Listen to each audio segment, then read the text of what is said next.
اسی طرح ایک صحیح حدیث پاک میں ہے، حضرت ثوبان حضور کی خدمت میں حاضر ہوتے ہیں، حضور کے صحابی ہیں، آگے عرض کرتے ہیں کہ یا رسول اللہ مجھے سب سے زیادہ محبت آپ سے ہے، حتیٰ کہ میں گھر بیٹھا ہوتا ہوں، خیال آ جاتا ہے تو بھاگ کے آتا ہوں، جب تک میں آپ کو نہ دیکھ لوں میری تسلی نہیں ہوتی۔ لیکن مجھے آج غم کھائے جا رہا ہے کہ قیامت والے دن اللہ کی رحمت سے میں بھی جنت میں ہوں گا، لیکن میں نیچے درجے میں ہوں گا اور آپ تو اعلیٰ درجے میں ہوں گے، پھر جب میں آپ کو نہیں دیکھوں گا تو میرے لیے تو جنت بھی جہنم بن جائے گی۔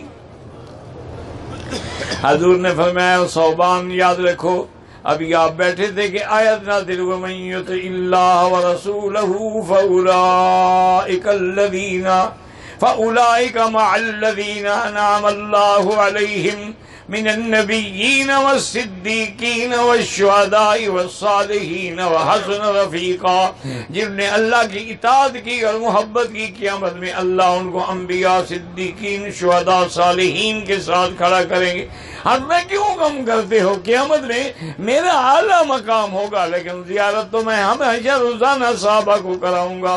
آپ کو بھی زیارت نصیب ہوگی، پھر جا کے اس کو یعنی اس کو جنت بھی کچھ نہیں نظر آ رہی جب تک محمد مصطفیٰ کا دیدار نہ ہو۔